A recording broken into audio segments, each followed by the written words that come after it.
begin. What's happened, wrestling fans? Two Bros Wrestling Show coming at you through the magic of wrestling. Let the games begin, as Doug, Let as the Doug games just said. begin. Actually, the games have been going on all weekend long. Like, it was a huge weekend of wrestling. I know this is not our normal night. That's because All In just literally finished. We just finished watching All In. It just finished. Started Saturday about like noon and just like finished. 5 minutes ago. We're now live. Yeah. That is going to be our main event topic tonight, is the biggest domestic show in AEW history. We're going to cover it from every angle, including just what we thought of the show, what you should see, what you shouldn't see, what we liked, what we didn't, as well as how our predictions held up. But before we do any of that,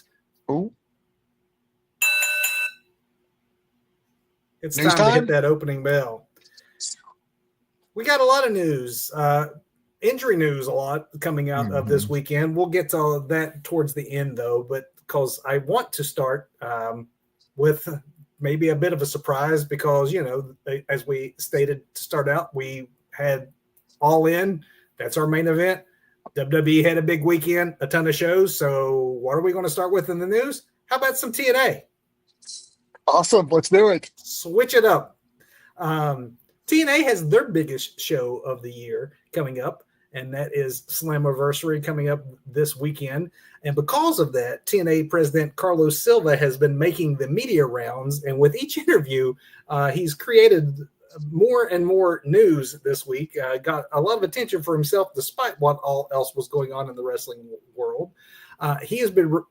Carlos has been repeating in these interviews that it is a very pivotal time, and the company has a lot of momentum right now because of their partnership with WWE, having raised TNA's profile and also their value to a significant degree, and saying that within the next 60 to 90 days, they intend on securing a new media rights deal that is going to pay them significantly more, hopefully get more coverage than what they currently have with Access. Okay. But they're looking for around $10 million a year, which would actually be a very, who isn't, right? Right. This is actually a pretty significant bit of money for a company that, you know, at one time had been written off. Honestly, TNA has been pronounced dead for so often over the last 20 years. So many times, yeah. Yeah, you can't kind of take them for granted, and they really are riding a hot streak. Obviously, this would be significant. This is something we will continue to cover. As part of this, Silva says that they hope to be able to, with this new deal, go live 52 weeks out of the year. Right now, they're pretty much, they take 4 or 5 at a time or something ridiculous like that. They're also, he was talked a lot in these interviews about bundling their pay-per-views as part of their media rights agreement, which would make it a similar thing to what, you know, WWE has with Peacock. So all this could be big. Our second news item, though, is even bigger, and it is related to the first. And this would be a bombshell. And Doug, you can tell me if you've heard this. Obviously, this is something we're going to have to keep tabs on. But in one of these interviews, Silva acknowledged that Anthem Sports isn't profitable currently. And because TNA has been so successful here lately, that Anthem Sports could be spun off and sold from Anthem Entertainment. This has led to speculation and reporting. This isn't just speculation. Dave Meltzer and Wrestling Observer had done reporting this week that stated that he has sources who have suggested very strongly to him that WWE's parent company, TKO Group, have already had internal conversations about acquiring TNA and adding them to the portfolio of WWE. And I mean, come on, they just recently acquired Triple A. So is it that far of a stretch? You know, at one point it would have been maybe far-fetched, but the groundwork is there, and it was likely the talent sharing agreement that was announced between NXT and TNA earlier this year. Probably, you know, Meltzer is saying that should have been the indication that something bigger was afoot, that this was a kick the tires kind of thing, really, because apparently Meltzer is saying that there is a talent sharing agreement As part of that, there is a buyout option into the contracts. And based on the success that both have received and seen thus far with this arrangement, yeah, very well we may be looking at some point the huge bombshell. I mean, if nothing else, how many wrestlers that are WWE guys now had beginnings in TNA? That library alone would be worth whatever little bit they pay for a TNA. Absolutely. So this is a lot like a modern day version of what Vince did back in the day with all the territories. This is just on a global level because first AAA. I mean, they decimated the indie British scene when they did like the NXT UK. So that's something though that Meltzer mentions is that apparently the deals they had with Progress and all those English wrestling promotions also had buyout options that they never triggered. This, he says, is a whole different scenario just because TNA has a significantly higher international profile than the British Indies did.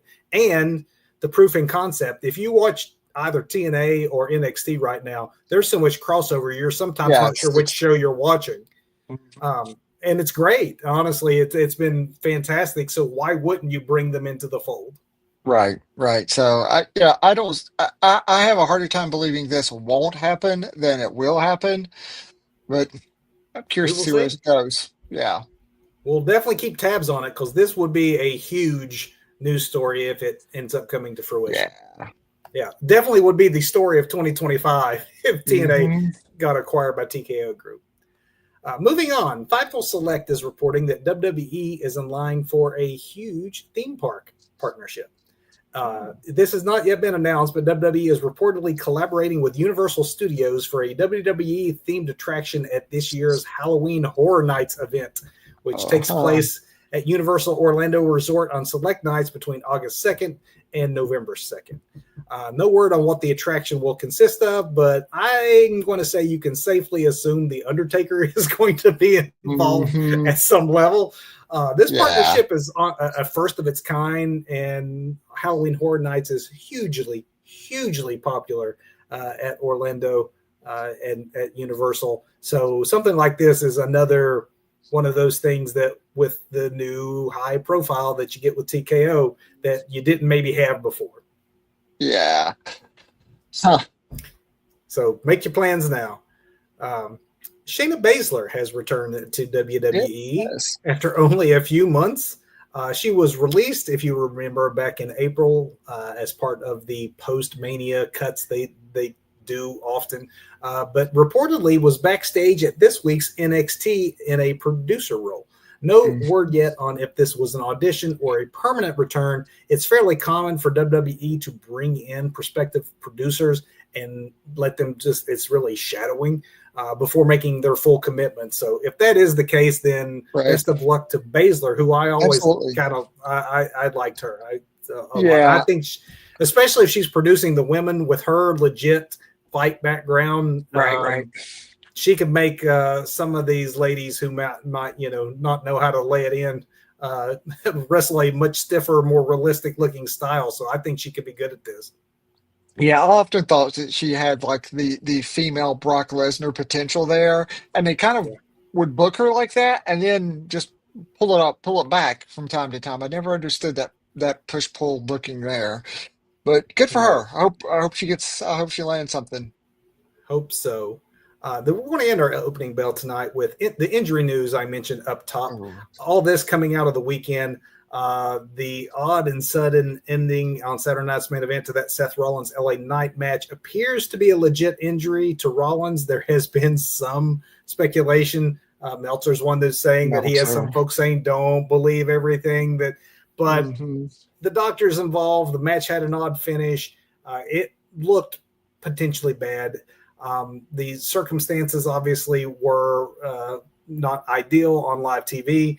Reportedly, not only did they have to do the ending real fast, apparently the last 40 minutes of the entire Saturday night's main event had to be reworked on the fly, as reportedly Rollins had scheduled involvement beyond just what was happening in his match. So, with Mr. Money in the Bank there, you can read into what Uh-huh. that could possibly have ended up being. Triple H said in the Evolution post-show press conference last night that Rollins is scheduled for an MRI today. I have heard no news yet. They may be Yeah, saving that for Raw here sure. shortly.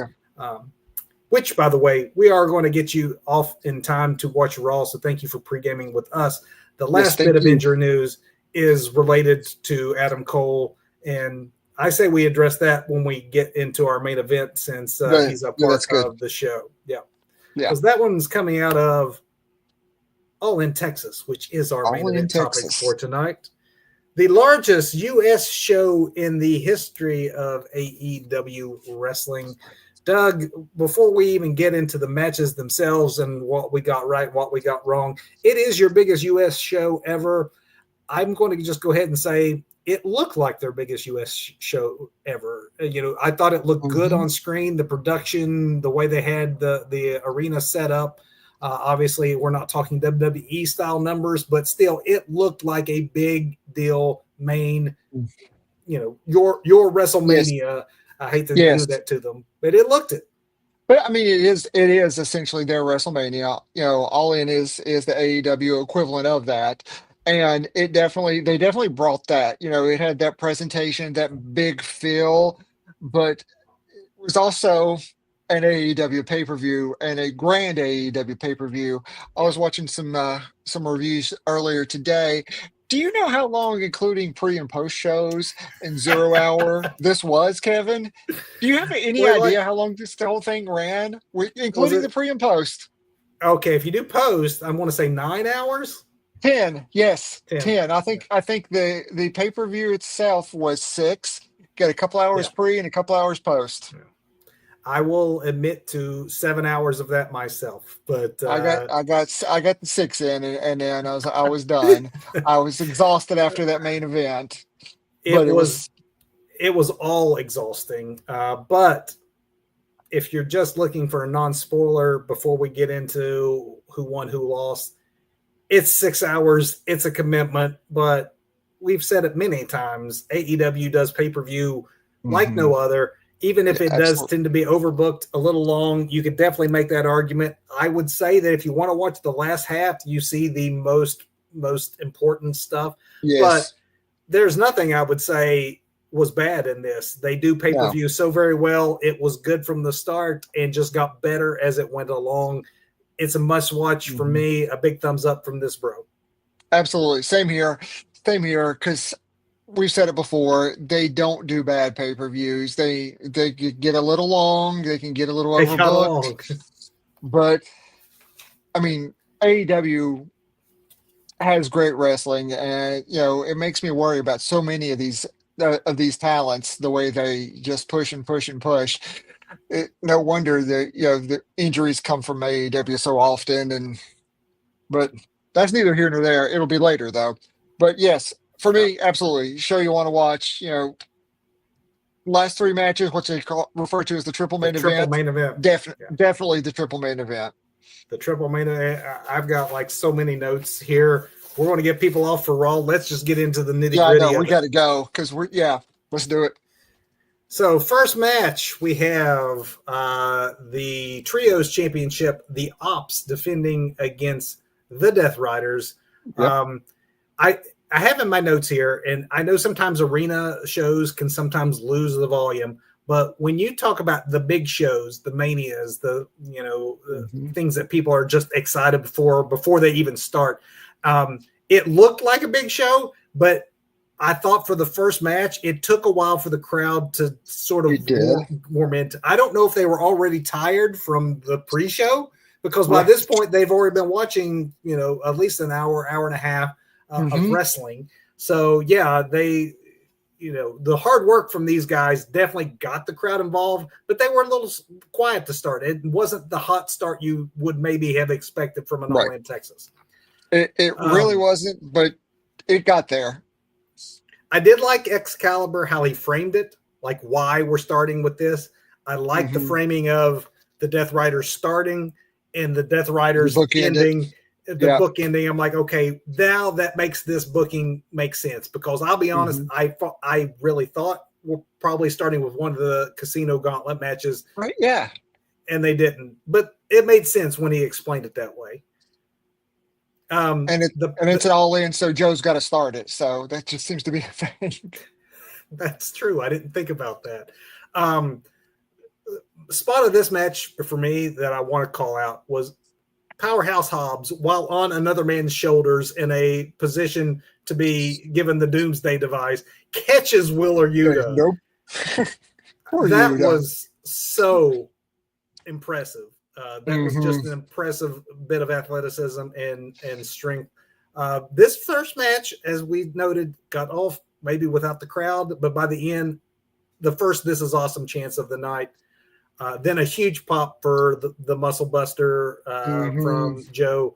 And then we got the Ops winning this, Doug. I believe we both predicted that one correctly. Yep, we called that one. But yeah, don't you think the post match angle really just took whatever they had just won from the crowd to get them fired up, kind of like sucked the life out of the stadium, because it was just such a heavy like ending with, like, the the Pillmanizer, or Pillmanizing Joe like that. It just took the wind out of the crowd. It's like, well, that's a really depressing ending.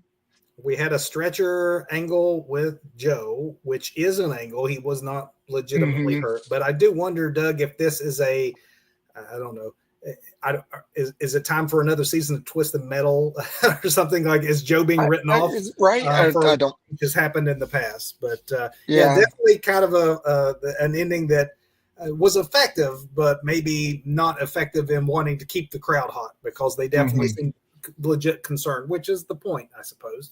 Yeah. Moving on, we did get the men's Casino Gauntlet next. Surprised again that this didn't start. We did start, as everyone knew it would, with MJF and Jay Briscoe, which is I'm sorry, with Mark Briscoe. Wow.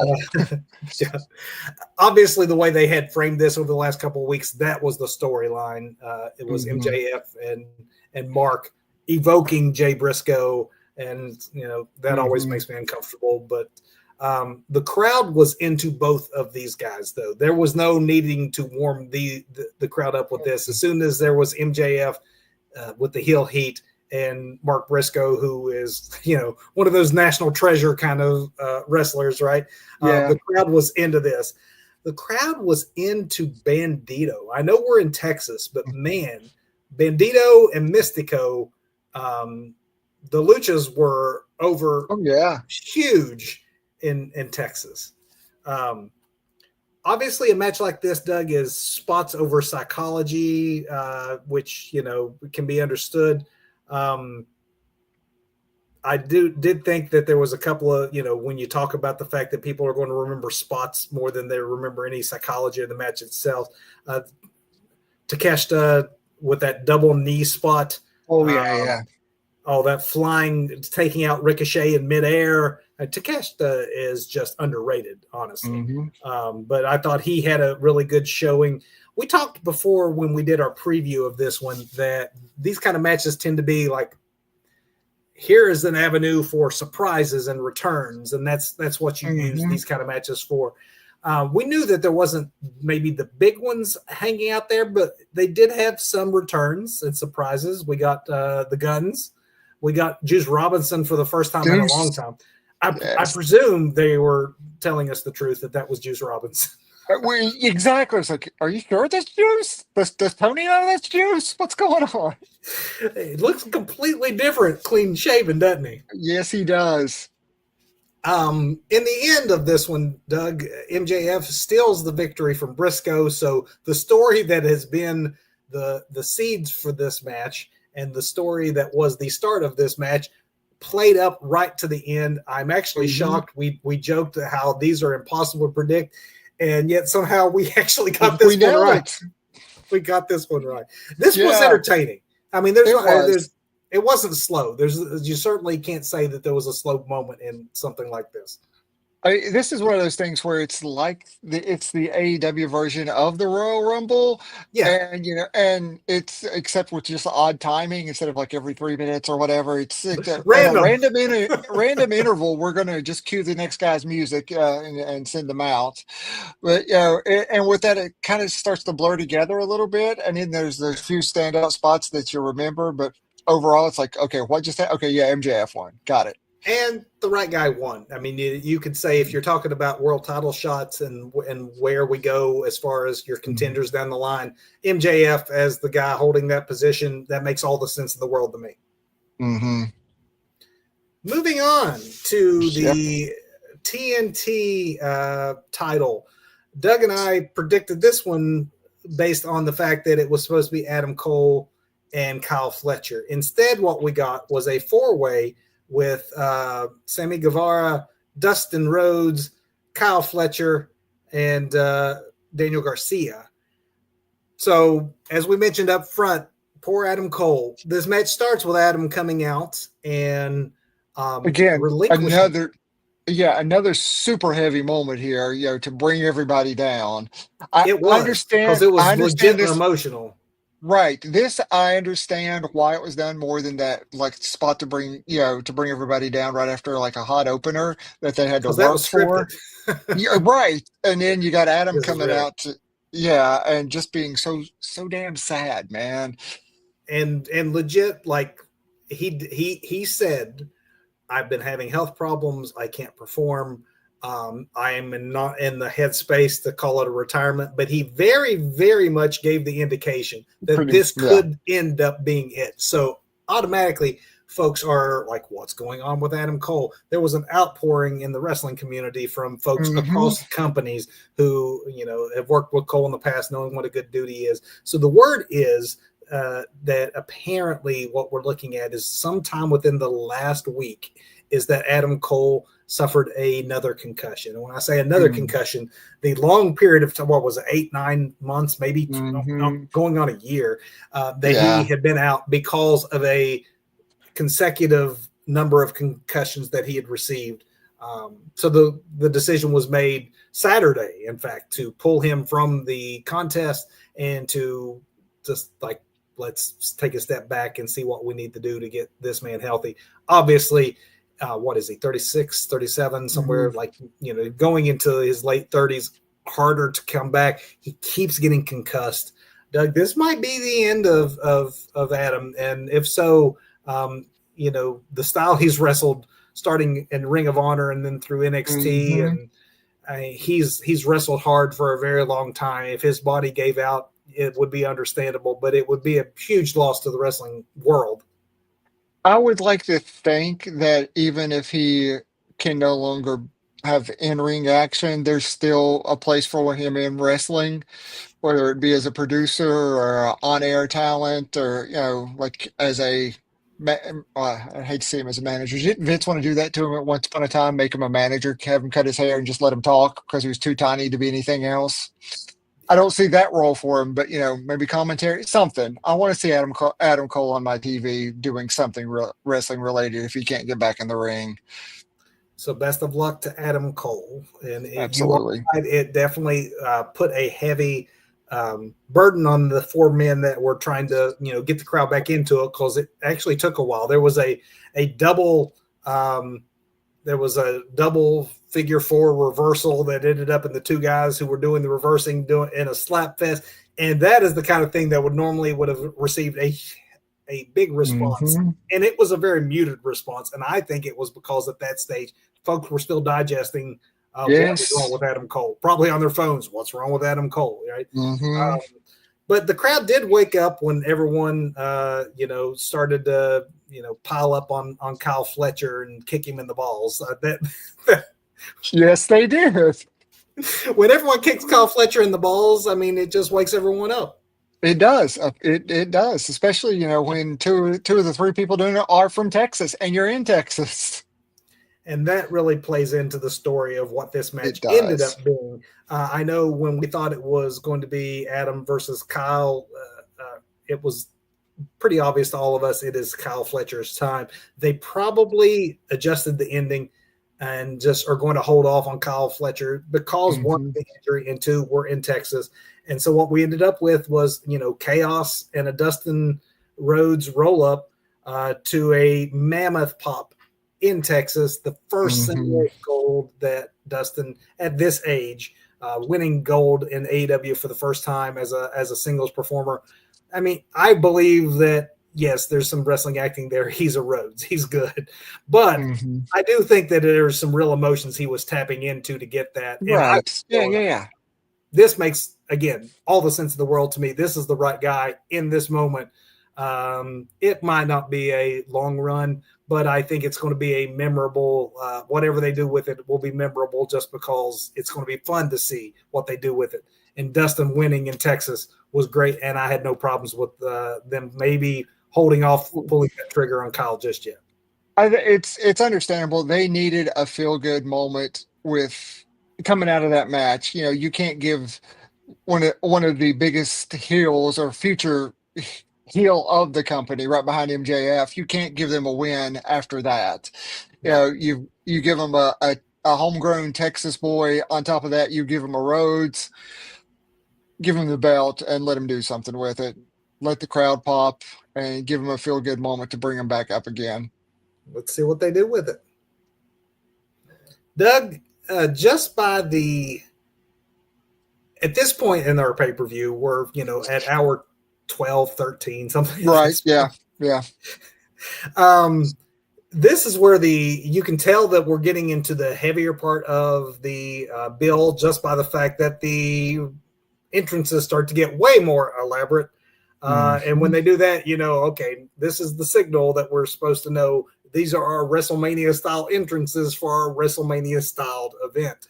And that is what we had here. I have to admit, though, with this Young Bucks versus Will Ospreay and Swerve Strickland match, at first I'm laughing because that ninja like that assassin thing was so over the top. I thought it was for Hmm. heel heat, and I thought it was had something to do with the Bucks, and then it ended up being Will, yeah. yeah, it was weird. I'm like, oh, okay, it's an Assassin's Creed, but it was so Uh-huh. over the top. I'm like, yeah, we're supposed to boo this, right? And then like, oh no, wait a minute, this is your product placement with Street Assassin.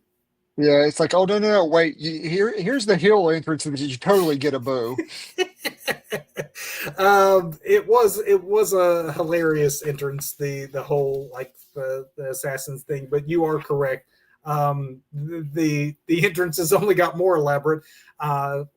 First came Swerve, who got his own with along with his partner, and I'm only pointing it out because it should be noted that his entrance include a guest that we all should be kind of surprised to see. Uh-huh. The widow of Bray Wyatt, JoJo Offerman, sang Shaka Khan.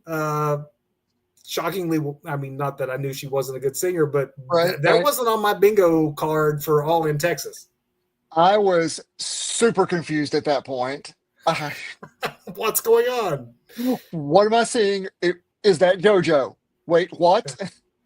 Apparently, Swerve used to come out in his indie days to What? Shaka Khan, and it was a Hmm. throwback to his I original get theme it. music. Yeah. And JoJo was, I mean, hey, it was cool to see her. I always liked her, and it was definitely a good entrance. They did bring it for the big entrances, but no one Hmm. brought it quite like the founding fathers No. crossing the Delaware. That one, Doug is right. This is where we boo. Like, oh, okay, Yeah. this is where we boo. It was ridiculous in all of the best pro wrestling ways of All ridiculousness. all of the hill heat ways it could be ridiculous. It was all those. Pretentious, over the top, heel magnets. This match, by the way, for those who don't recall, the stipulation for this one is the EVPs would lose their titles of EVP if they lose the match, and Will and Swerve would lose the right to challenge for the world title if they would lose the Hmm. match. Uh, Doug, I got this one right. You didn't. You missed this one. And and it's only because the Bucks did not bring Brandon Cutler. Had Cutler been there, I would have got it You right. did. You did call for Cutler, and he was not. Yeah, Nope. the EVPs are no more. Which honestly, I feel like that in some ways the abuse of power thing had Hmm. been great, but also maybe Hmm. ran its course. what Yeah. they do as a team, struggling to not, to still be relevant. They're still an amazing team. They're still actually Yes. the EVPs behind the scenes, but to character wise, I think it Hmm. is more interesting to watch them struggle with significance in a AEW that they don't have any control on over, and Hmm. all the receipts they're likely to get from all the people they've Yeah. abused over the last year. It could be for some good television. I think this was the right booking decision. I agree. It really was. I just saw a world where it'd be interesting to see Swerve and Osprey out of the picture for a while because I don't want to see like these two baby faces go up against, whoever we talk about winning the main event. However, who Ooh. the crowd may have been in and out of the show up to this point, but once this started, because of Oh. the athleticism of the four men involved, for the Hmm. rest of the night, the AEW had them right where they wanted. And really, if you only have um, a few days left to live, you probably could do worse than watching from this moment on and save yourself 3 or 4 of those days. Yeah. As good as it was, this is when things got really good, in my opinion. Hmm. Um, Definitely. I did like the cool double styles clash. Um, Yes. the crowd really did wake up when Osprey pretty much just hulked up on us, which was hilarious. um, Prince Nana got a super kick to a Hmm. huge reaction because Yeah. everybody loves Nana now. Absolutely. We get a little dance going. Yeah. Nana is over. Osprey with the accidental hidden blade on his partner. Swerve ended up in a believable near fall as a part of that miscue. The finish comes though with the combo of finishes, and it looks brutal and Hmm. great to strip the Or, Bucks of their EVP titles. I am ready for mhm. everything that's going to come out of this, including having having to figure out how Swerve and Osprey wind back up in the world title picture. Mhm. Their alliance may be a temporary one. I wouldn't be surprised to see these two now at odds as over contenderships and that sort of thing. And I would not be offended by it at all either. No, Not offended at no, all. not with the matches that they would put on out of it. Uh-huh.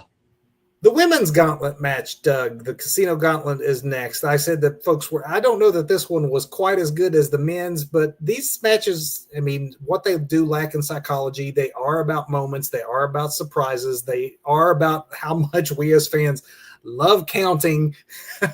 We Hmm. love entrances. And you mentioned it earlier. This is the Royal Rumble. And part of what makes the Royal Rumble fun is like, ooh, who's coming out next? Even if you're Uh-huh. disappointed, there's always that constant engagement of like, oh, wait, oh, 5, 4, 3. Uh-huh. I'm sorry. We're suckers for that. It works.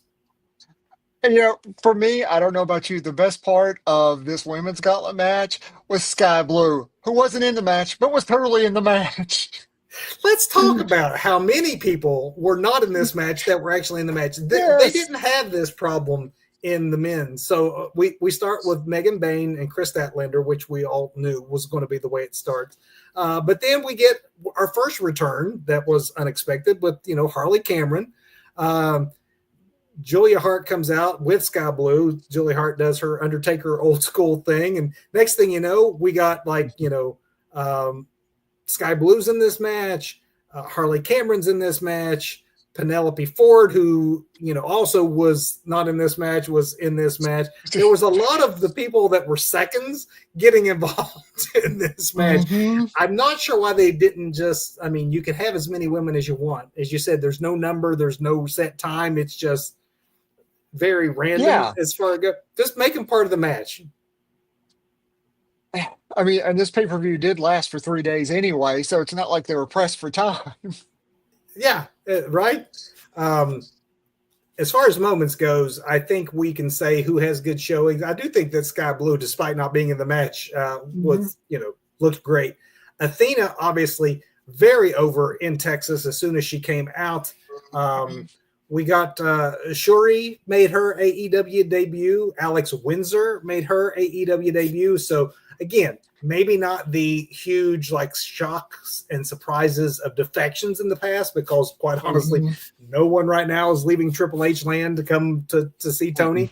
But those kind of international signings, that I think is probably the best platform to make these a big deal. It's what you have.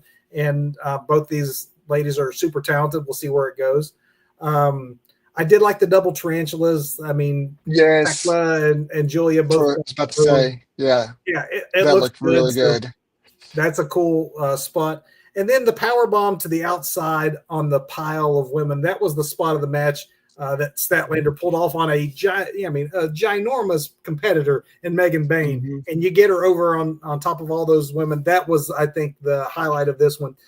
Other than that beautiful finish, which, you got Mina, getting into a move there on the canvas, and just like an RKO from out of nowhere, except from the top freaking rope. Athena hits that Mm-hmm. beautiful finisher of hers and is now the number one contender. The forever Ring of Honor champion, Doug, is Mm-hmm. got a shot at being a double world champion. And now, are we going to see an Oscar like Empress of Tomorrow going from NXT up to the main roster, where we have the undefeated women's champion that finally moves on and lets somebody else go after the Ring of Honor title now as she moves on over? What do you I think? mean, I love the fact that Tony is committed to keeping Ring of Honor alive, but Hmm. because of that, it also keeps a lot of Ring of Honor talent, and they are some very talented people in Ring of Honor off our Yeah. TV screens regularly. Athena being one of them. She could be Hmm. the centerpiece of any women's division in any company Yes. around the world. Who knows? She might get her shot at being the AEW centerpiece, and Yeah. yeah, it wouldn't be. I mean, I can foresee a storyline of like not having her hold two titles for very long Mm. and give someone else in Ring of Honor a chance, because there's almost a bottleneck of female talent, not just in AEW, in all of wrestling right now.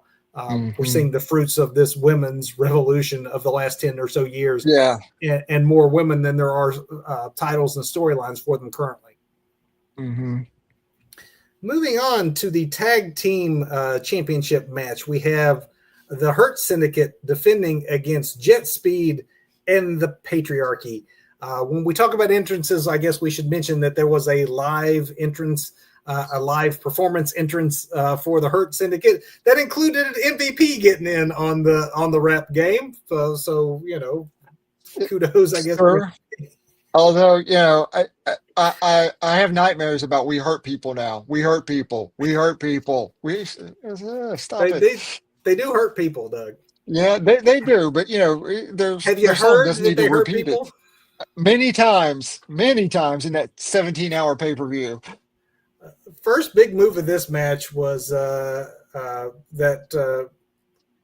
Kevin Knight being put into the steel steps to the outside in a very, very brutal manner. Doug, they hurt people, by the way, if you Yeah, didn't indeed they get do. that. Have you ever heard their song? I think it mentions that their song. It was a showcase. This one didn't necessarily come together great. It was good. It just, it served its purpose. It was a chance to get the Hurt Syndicate over as people that do hurt people, because you had Shelton with the German suplex over the top rope to the outside. Over. There were some really You good know, moves. They didn't have time to do a whole lot here. It played out kind of like we thought, the third team being the distraction for the Hurt Syndicate to come out on yeah, top. We did yeah. predict that one right. Something that really took me out of it was every time they'd mention Jet Speed as a team, I was hearing Jet Ski. You think they And need to that, work on the name? yeah, because in the heat of the moment you're hearing and Jet Ski's going for yeah. No, he just said Jet Ski, not Jet Speed. But other than that, again, an inoffensive match. It did what it needed to do. They hurt people. FTR got involved. It should be pointed out they were on Hmm. commentary, and then of course got involved. This is where I think though that it did break down a little bit for me, and that's just from the logic side. Is like FTR are the heels, but then so are the Hurt Syndicate, but then they're fighting, and then Nick Wayne has this moment where he's also a heel, Hmm. but he at post-match angle, this is what it really was all about, is to get to the Yeah. post-match angle where Nick Wayne finally turns against his evil brutal, like surrogate father who.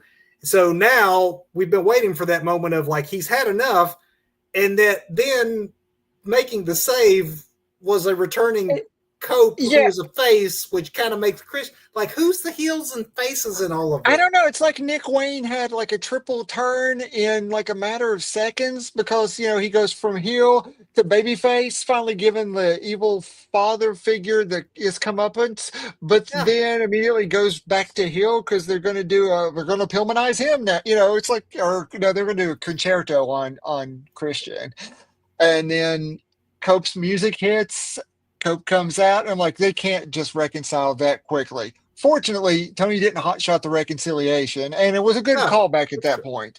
Yeah, he does reward, which AEW is really good and sometimes really bad about rewarding people, the fans who really pay attention to almost like that inside baseball point where it's like, okay, what was that one weird reference about? But it throws back. But he tells him to go find himself, Yeah. and it's like, okay, I had to explain that one to my wife. Well, While Christian's off finding himself, maybe we all can find out who is heel and who is face in all of this. Still, maybe I we cheer for the Hurt Syndicate. Maybe the patriarchy led by Nick Wayne is now good guys or bad. Who I knows?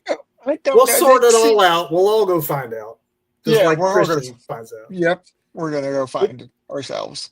which brings us to our triple main event. What is booked as a triple main event, and any one of these matches could legitimately be the actual ending main event. They were all that good. The first of those three, Doug, was Tony Storm defending against Mercedes Moné. We predicted that Tony would come out on top here. We were correct in this one. Oh, Again, we correct. get the elaborate entrances. I loved the robe with all of the names of the women that Mercedes Yeah, Moné had taken out. That was a great touch. Then comes Tony's entrance, which of course is some magic. It is the magic that fuels wrestling, is what Tony's entrance was. the Twilight Zone theme, and then there's the Kabuki makeup. Tony Storm is just she kills the game every time. Mhm. Um, her rolling around, early in the match with mind games. The crowd was invested in this one. There Mhm. were, yes, there were not as many Mercedes chants, but it should be noted that every "Let's Go Tony" was followed with a CEO. There was a Mhm. somewhat of a split crowd. I think that they were just happy to see how good this was. Mercedes Yeah. did get heat for the Eddie mannerisms. A little odd. One, you're in Texas, and two, if you know anything about Mercedes Moné, you'll know that legit she's only in this business because she loved Eddie Guerrero. But still, I get But it. She's the heel. it, she's the heel and she worked it. She because Mercedes is best as a heel. Absolutely. I would never bet against the boss when we did WWE pay-per-views, but I've had a hard time betting for the CEO. And even in this one, I didn't bet on the CEO. But Well, it this was this is the first pinfall loss she has taken Mhm. in AEW. So for that reason alone, it does make it pretty significant. It Um, absolutely does. this was the first, and it should be noted, this was the first "This is awesome" chant since the opening contest, and I do Mhm. believe that it was earned here. I do think that the ref Aubrey Edwards was maybe getting a little tired, like the rest of us, because a lot of those 2.5 falls were three falls. Like, yeah, those Yes. shoulders aren't up. I know you're tired, but the near falls were Slow. good. The crowd, really reacted to the three Storm Zeros there at the end for the Mhm. the Storm Zero from the middle rope. The three didn't do it, and that was a believable near fall. But the one from the middle rope, I don't know that I'd seen that before. It was a I great haven't. match, a great ending to a great match. And I think the right person won. And I kind of Mhm. appreciate that they've held off on letting Mercedes get pinned just so that Tony could do the honors of getting the first pinfall on her. Mhm. Not the It was last we'll see these two, though. No, I don't see that at all. Yeah, honestly, I don't. Well, they have a pretty stacked female roster, but who goes up against Tony other than Mercedes right now? Even with Athena coming for a title shot, who can really? besides Mercedes go toe to You, toe with Tony right I now. think that you have a storyline opportunity there where you have Forbidden Door coming up. So we're Hmm. talking international Okay. competition, international titles. But I think like every national, international title and every other like Japanese or Mexican title, Mercedes Mercedes has. holds. So Yeah. there's probably some storyline opportunity to say, I want my rematch, and Tony to go, well, only if you put some Run the skin in the game. gauntlet. Yeah. There's something cool that can still happen with these two. This was definitely cool. The first like absolute like must watch match of the night to Mm, quickly be followed, Doug, by another. um, yeah. Kazuchika Okada versus Kenny Omega for the Unified Championship. They are taking the Continental and the International title. They're putting them together. Omega comes out with a monk choir. The crowd didn't need one over on this one. These last 2 hours, another "This is awesome" chant. Before these two even touched, there was a eruption in "This is awesome" chant, which was it's always cool to see fans that into something, especially when you talk they're getting to hour 5 or maybe even 6 that they're watching wrestling at this point. I just gotta say, I'm so happy I was wrong about this match. Do I think it was a New Japan No, level match? no, No. But it was so much better than I expected. The story they told was the story that is, where Kenny is still not at 100%, yeah, but he's still going out there and wrestling and doing and what Kenny does. that was the psychology to begin with. Is Yes. like attack the midsection, attack the gut, Hmm. playing into the real life story, and Yes.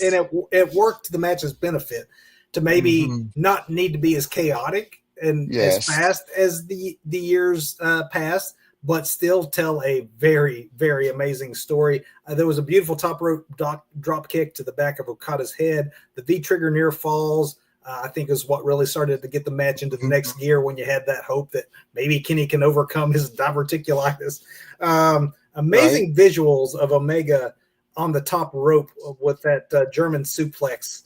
When you see it from like the back of the crowd, you realize just how high up these Uh, actually are. I thought that looked great. The Callis family obviously were going to get involved, which they did, breaking up the Angels wing pin. hmm. There was a flurry at the end into what was a ending rainmaker after a couple earlier did not do the deal. I agree with you. I had it here in my notes exactly what you said. Not up to the level of their New Japan work, but still way more than main event quality and way more than you maybe could have expected at this stage of the game Hmm. for both of these men. Hmm. Absolutely. It was Again, great. that's the magic that fuels wrestling. What those guys are doing, just like Tony and yeah. And if we didn't say it, Okada is your unified champion, and I think that's also the right booking decision because Hmm. Okada needs to still, I think, keep finding that next level, next gear. Kenny Omega is already well represented as a AEW Godfather who can do Hmm. no wrong. We need Okada to be the Okada of old, and this was a big step in that direction. He's been taking Yes, those steps with the Ibushi match and just being a little more but serious, and this did it. This was what was needed.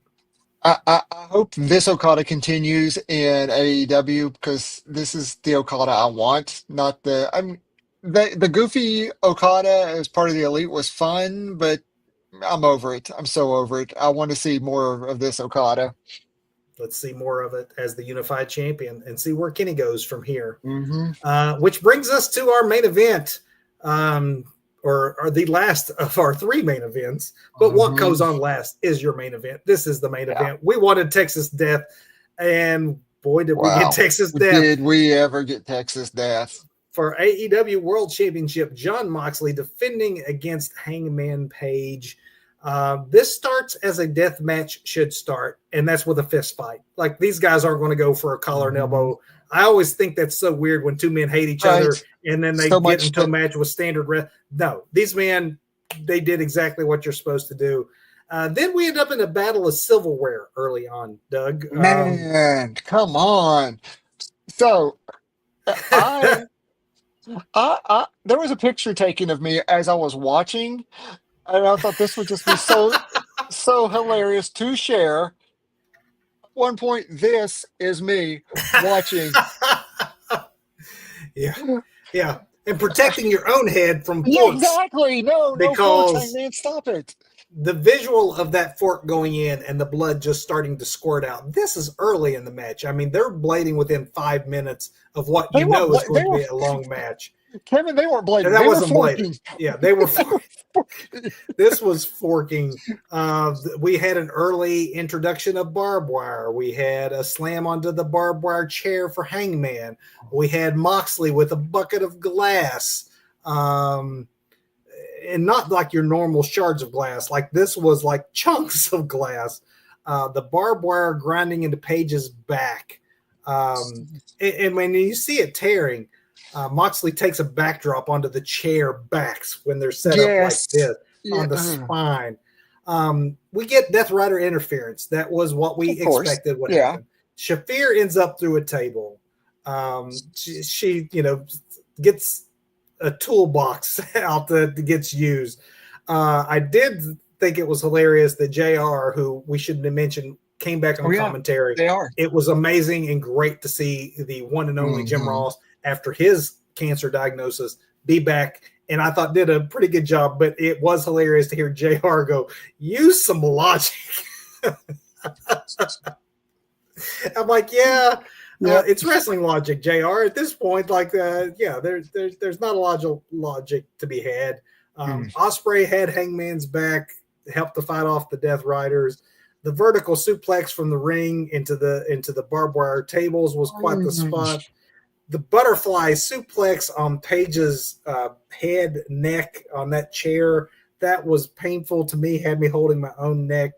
A wrestling first we got, I can safely say it was a wrestling first, is we got a promo from Mount Everest that had to be pre-planned and shot by Darby. Yes. It was everyone. This is when JR was calling for logic, because at this point there was no rules, but everybody and his brother was involved.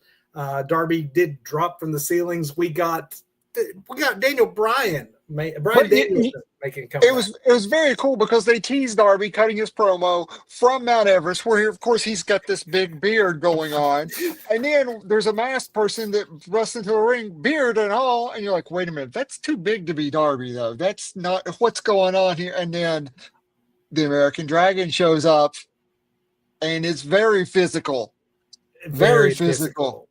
Everything in this was very physical. The Young Bucks get involved. There's a bed of nails that comes in.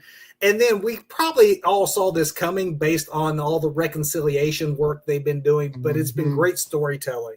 So when it happened and you see Nana, handcuffing Marina, and you realize it's happening, there was really only one person that needed to get involved in this to tilt the balance, and that is the man. I mean, if you want to tell the ultimate wrestling story of forgiveness, when you can forgive the man who burned down your home after you broke into his infant child's bedroom. It's the ridiculousness of wrestling, but it was so well done and so well told. So well done. A buckshot lariat into the head, into the bed of nails. Yes. And then the brutal hanging with the chain that was given to Hangman by his enemy, Swerve Strickland. Doug, this is not everyone's cup of tea. There's no doubt. I looked like you did. My wife would not even look at the screen. It was too much blood and violence for her. But we knew going in that it's Jon Moxley. It's Hangman Page. It's Texas Deathmatch in Texas. Mox is likely taking some time off for a while. We predicted it correctly. We knew it would be brutal. If you're going to do this, you do it like this. And you did the smart thing that Tony doesn't always do. You didn't have all that blood. Yes. The other 5.5 hours. So it meant more. They were very reserved with blood, the entire show, which made me think, oh God, what are they going to do in this main event? It made it more impactful, and it worked. It totally worked. And your new champion is Hangman Page. And for the first time in around a year, we finally get to see that AEW title again. They still had the American Dragon plates on it. which was a great touch to show that Hmm. Moxley kept his word. He did not open that case. It was Yep. straight away. Great show, great finish, great pay-per-view. Doug, let's hit that big Hmm. finish. We got Let's 6 do minutes it. to let the folks know how we're bringing home. So my botch of Let the week, Yeah. I'm going to just jump right in. I can't tell you how many hours of wrestling I watched this week. Obviously, Monday through Wednesday, I had my normal diet of Raw, NXT, Dynamite, and Evolve. And then Thursday came, and because of TNA's summer simulcast they're doing, I was able to watch this week's Impact. Because ROH had a pay-per-view on Friday that they needed to promote, they dropped their normal Thursday show on YouTube for free, so I was able to watch that. I didn't watch the Ring of Honor pay-per-view itself. I did tune in to 0 Hour, though, on Friday for ROH. And then I watched SmackDown. Saturday, of course, I had NXT Great American Bash, as well as AEW's All in Texas, as well as 0 Hour, as well as the NXT preview show. I had Saturday night's main event that night. And then on Sunday, obviously, I had Evolution. I'm not saying I didn't enjoy a lot of this. There was so much good stuff. We just talked about a lot of the good stuff for this, but there Yeah. was so much that it was too much. And I can't imagine that even the most diehard fan didn't do what I did and watched every bit of it. They made choices. And that's my point with this whole Hmm. botch is while I understand both the idea of festivalizing these things where we go into a town and do 4 or 5 things, I also understand we counter program the competition. But if you do both, and everyone's doing 5. There were 6 major shows this weekend between AEW and WWE. It's too much of a good thing. And the news isn't great, is that it was reported this week that WWE was very, very happy with their counter programming, the strategy, so much so that they're going to continue to do more of it. And we're seeing that already. Forbidden Door next month is opposite NXT Heatwave on August 24th. So too much of a good thing. That's my botch. I have to agree with your botch. That's my botch too, especially when you have multiple wrestlers performing up to 3 times in 24 hours. That is not healthy for people. People are going Yeah. to get hurt. But yeah, same with me. That was going to be my botch. So I think you Too said much. everything there needs to be said about that because there can be too much of a good thing. Doug, let's go to your performer or performance of the week. I can wrap the rest of this up. My big finish up with Hangman and that main event. Because Hangman's been telling a great story of redemption and forgiveness. I cannot find fault with this. Maybe a little bit of a comedic moment when he's trying to open the case, and I thought, is He this a couldn't. shoot that he actually can't get it open after all this? He can't get this case open, but that last match, I thought Bucks and Osprey and Swerve, Tony Storm and Mercedes. I just have to give everything to Hangman and then Hangman and Mox and really just everything. Even though it was an overbooked AEW finish, it was It the was. finish that It needed to was. be. I'm going to do a little swerve on you here. My performance of Okay. the week doesn't come from Okay. All in Texas. It doesn't come from Evolution, which we will, as you can see, be talking about on next week's show. Yep. No, I'm going to do something I didn't ever anticipate to do, and I'm going to give my performance of the week to a man I'm not a fan of. Wasn't a fan of even back in the day, but Goldberg. Um, at 58 years old, Goldberg wrestled a very, very passable 15-minute match. Again, I'm not saying that there was even the top 10 of matches that took place this weekend. There was so much good wrestling. However, would anybody have put money on the fact that Goldberg would have a B Not. plus match at age 58? And they told the real story, just like they did with Kenny Omega in that main event. Is here's a man who's 58, who has legit shoulder problems, who has legit knee problems, and they played all of Hmm. that into the psychology. But at the same time, for those fans of Goldberg, of which there are many, you got to see one more spear, one Yep. more jackhammer in Atlanta, in a very, very good television main event with obviously a ring general, and the right finish with Goldberg doing the job. So good Yep. work all around to Goldberg. Match of the That week, was. I'm giving it absolutely overbooked. Sure. You could pick either of those other 2 main events and say that maybe they were more logical. Yeah. But just for sheer entertainment and the ride, yes, violence may not be your cup of tea, Hardcore may not be your cup of tea, but you can't Yeah, deny what those men did. It was great. it Perfect was ending great. to a perfect pay-per-view match of the week. If you see one match, maybe through squinted eyes, see that one. Yeah, yeah, because it's pretty rough. Kevin, it's time for all. Go watch Raw. Come back and join us on Sunday. If you're watching us live on YouTube, we're going to talk Evolution, not just a review of it, but why it took so long and did it justify a sequel. Until then, Mhm. Go watch some wrestling. See you next week. Thanks for watching.